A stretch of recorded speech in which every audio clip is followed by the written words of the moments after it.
Milan, can we talk for a minute? Huh? Nia? What is this about? It's been a while since we last talked. How have you been? Yeah, I guess it has. So what's the deal? Why are you suddenly acting all friendly and casual like this? We were never that close. What are you talking about, Milan? We used to be on a first-name basis. We started using first names just because we sat near each other in one class back in college. You kept chatting with me out of nowhere and insisted I call you by your name. Honestly, I don't remember us being particularly close, so what do you want? Wow, so I was the only one who thought we were close? We hung out together, you know. You mean that one time you were at a group date my friend invited me to? I don't even remember talking to you there. There you go again, saying things like that. Well, it's true. Anyway, if you're not getting to the point, I'm done responding. This is starting to feel like a waste of time. I didn't know you were this cold. No wonder you can't understand other people's feelings. What's that supposed to mean? Did I do something to you? Because last I checked, we haven't even seen each other since graduation. Yeah, I know. I haven't actually spoken to you since then. I just happened to see you. What do you mean? I wanted to talk about Caleb. Caleb? How do you even know about him? Oh, I figured you wouldn't know. Well, Caleb and I are childhood friends. Childhood friends? Yeah, we grew up in the same neighborhood. We went to middle school together. He even confessed to me back then.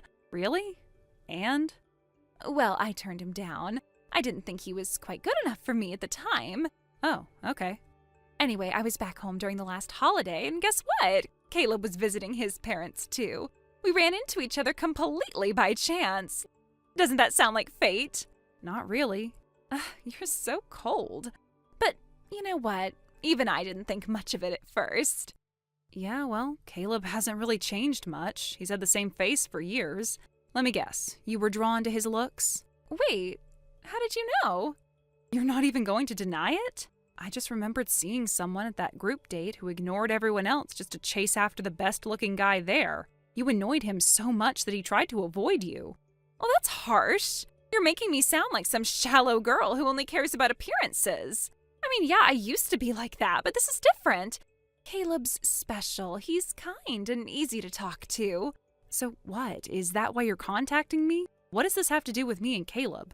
I confessed to him, okay? I told him how I felt, but he turned me down. Said he was already seeing someone. Then yesterday I saw him walking with you, and I realized you're the one he's dating. Took you long enough to figure that out. Honestly, I barely remember what you look like. Even as a joke, that's kind of mean, but whatever. Caleb's nice, though, isn't he? I wasn't joking, and yeah, I guess he's nice enough, but what's your point? I mean, think about it.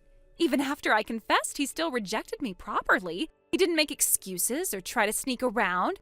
He actually respected the person he's with, even if he doesn't really love her. That's sweet, right? Wait, what did you just say? That he's sweet? No, the part where you said, even if he doesn't really love her. Are you seriously talking about me? Yeah, obviously. And what exactly makes you think that? Because he confessed to me before. Why would he suddenly be in love with someone else? Clearly, he's just dating you because he couldn't get over me. Are you serious right now? Of course I'm serious. He's always liked me. Why would that change? I doubt he's met anyone more attractive than me since then. Wow, you are unbelievable. You really think the world just pauses for you, huh? It's not like that. I'm just being realistic. I mean, back then, Caleb was so obvious about how much he liked me. He couldn't even talk to me without stumbling over his words. His face would turn red just by standing next to me. Do you really think feelings like that just disappear? Yeah, it's called moving on. People do it all the time. I don't buy it. He's just pretending with you. Maybe he's just tired of being single, or maybe you're just convenient. I mean, no offense, but Caleb's way out of your league. There's no way he's really into you.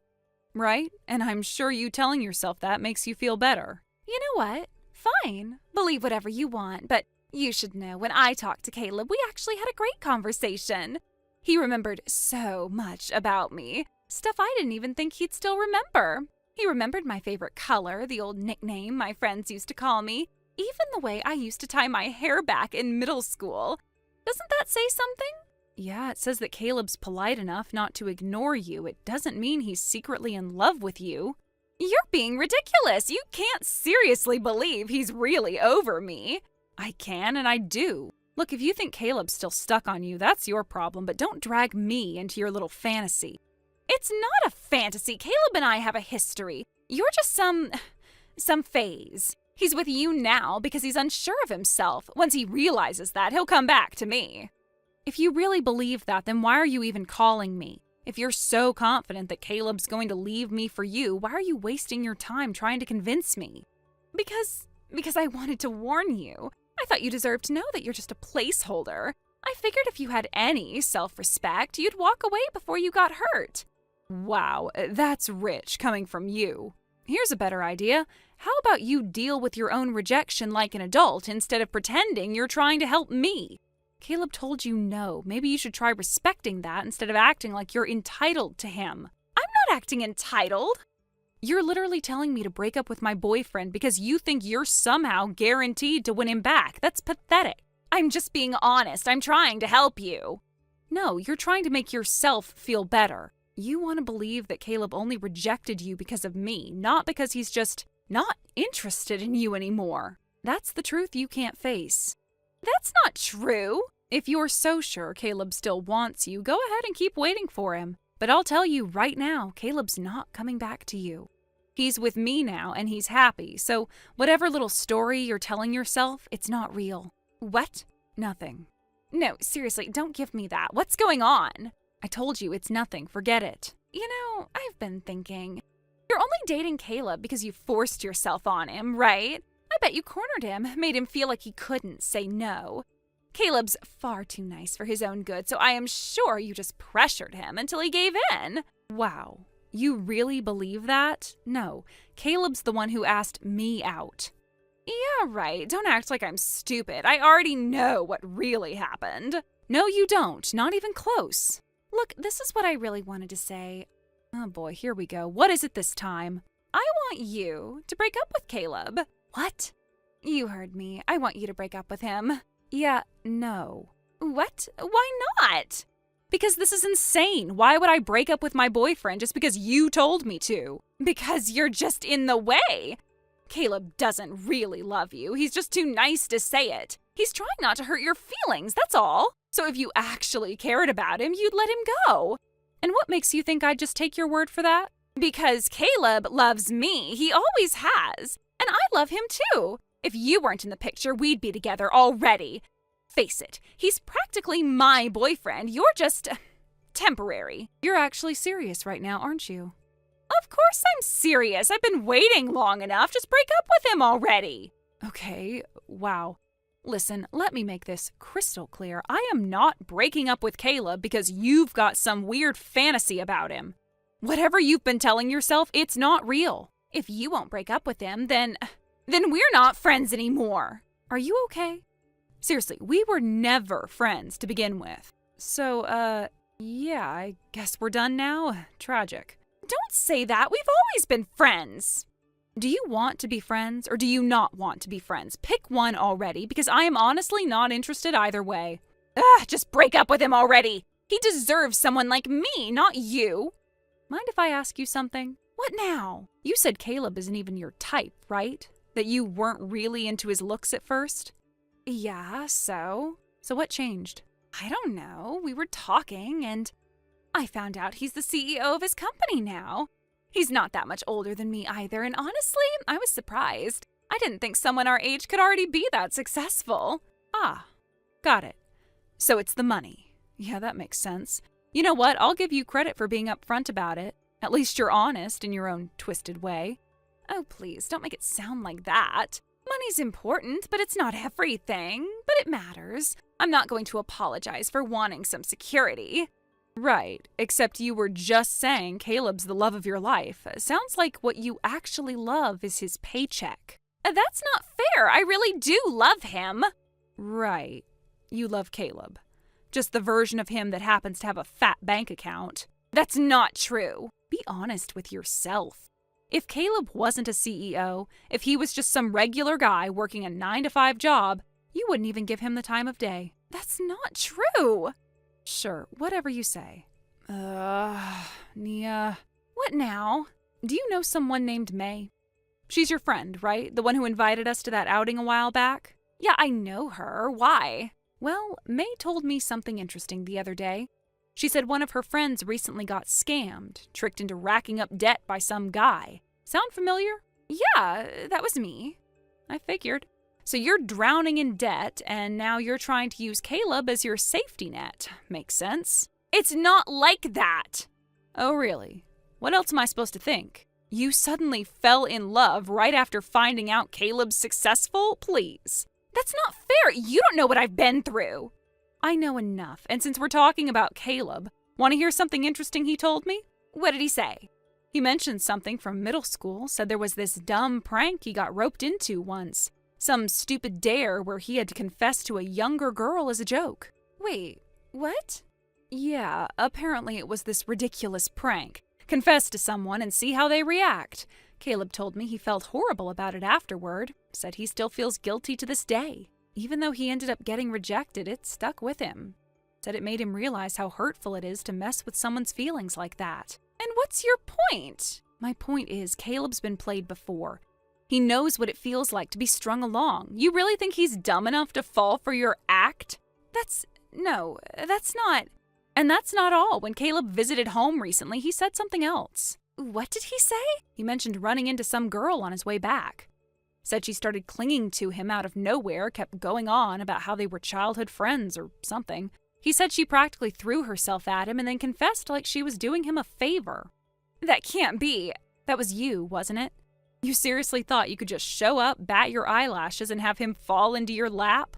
I didn't think. Oh, I know you didn't think. That's exactly the problem. Whatever you convinced yourself was happening, that wasn't reality. It was all in your head. No, it can't be. Hate to break it to you, but Caleb's not interested. He never was. And honestly, if this whole thing was just about digging up a rich guy to fix your money problems, that's just pathetic. Shut up.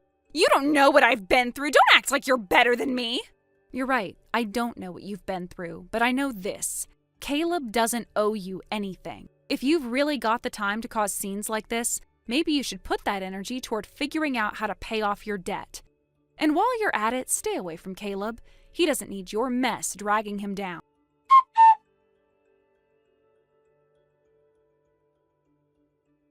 After that, I didn't hear anything from her for a while. At first, I wondered if it was just temporary, like maybe she was taking some time to sort through everything, to process what had happened. But as days turned into weeks, I started to realize that she had completely distanced herself. It was almost as though she had vanished without a trace. The silence was deafening, and it left me with a feeling of uncertainty, not just about her, but about what had transpired between us all. It wasn't until later that I heard from May. She had gotten some details about what had happened to her after our last encounter. Apparently, she had thrown herself into trying to pay off the debts that had been hanging over her head. She must have been desperate, as we all can be when faced with financial pressures. But instead of finding a way out, her attempts had only made things worse. In her rush to solve that problem, she had ended up accumulating even more debt, spiraling deeper into the hole she had already dug for herself. The realization hit me hard. Debt is not something to be taken lightly. It can entrap people in ways they don't even anticipate. I had known that financial struggles were a reality for many people, but hearing how much she had gotten caught in it made me realize just how easy it is for someone to fall victim to a vicious cycle. It made me reflect on how dangerous debt really is. It doesn't just affect your bank account, it affects your peace of mind, your sense of security, and your mental health. The worry, the constant anxiety about how to make ends meet, how to pay off what you owe, it's overwhelming. And I could see how quickly it can spiral, how someone can make one bad decision after another while trying to dig themselves out, only to end up even further in the hole. I was thankful that I had never been in that position, but hearing May's account made me more aware of how easily it can all unravel. May also told me that one of the worst parts of it all was that she had been tricked. In her desperation, she had fallen victim to a scam, someone who promised to help her get back on track only to make things worse. I couldn't help but feel a sense of anger and frustration. People who take advantage of others when they're most vulnerable are the worst kinds of predators. Scams like that are an unfortunate reality for so many, and I felt a strange mixture of sympathy and concern for her. She had been in such a difficult place that she couldn't even see the manipulation happening right in front of her. I have always known that people like that exist, but Hearing how easily they could exploit someone made me more cautious in the future. It's scary how quickly trust can be shattered, how quickly one's life can be altered in the worst way possible when they least expect it. Despite everything, I had already moved on from the chaos that surrounded her. At that point, I had made a decision to marry the man I loved. We were in a stable place now, with no more uncertainty clouding our future. There was no fear of being tricked into something like a marriage scam because I knew my partner was someone I could trust completely. We had already been through so much together, and our relationship had only grown stronger. His business had finally become successful after years of hard work, and it was because of that success that he felt confident enough to propose to me. I couldn't have been happier. It wasn't just the proposal itself that made me feel so confident. It was the culmination of everything we had worked through together. His hard work, determination, and loyalty to me were qualities that I admired deeply. I had seen the highs and lows of his journey, and I was proud to stand by him through it all. His success wasn't just his own, it was ours. It felt like the reward for all the time we had invested into each other, for all the faith we had placed in one another. As I reflected on everything, it struck me just how differently things had turned out for both of us. While she had continued to struggle, constantly battling against the tide of her own choices, I had managed to find peace and stability. I had built a life with someone I could count on, someone who loved me unconditionally, and I was now preparing to marry him. The contrast between our situations was stark, and it made me think about the decisions I had made in my own life, how they had led me to where I was today. There was something deeply humbling in realizing how our choices, whether big or small, shaped our lives. In some ways, I almost felt a sense of guilt about how things had turned out. I didn't wish for her to suffer, but at the same time, I knew that her situation was a result of her own actions. She had made reckless choices, trusted the wrong people, and ultimately found herself alone and burdened by debts she couldn't handle. It was a harsh lesson, but one that I think she would have to learn on her own. The more I thought about it, the more I realized that there was nothing more I could do for her. Sometimes you have to let people face the consequences of their actions, no matter how hard that may be. And while I couldn't change her fate, I knew that I was in control of my own future. I had worked hard to get where I was, and I was not going to let anything, or anyone, ruin the happiness I had found. I had learned so much from the past, lessons about trust, responsibility, and the importance of making careful decisions. And with those lessons, I was moving forward, ready to start a new chapter with the man I loved. Thank you for watching and listening. We hope you enjoyed the video. Don't forget to like this video and subscribe. Also, feel free to leave a comment about what you thought of the story. We look forward to seeing you at the next story. Thank you for watching. Please subscribe and hit the like button. See you next time.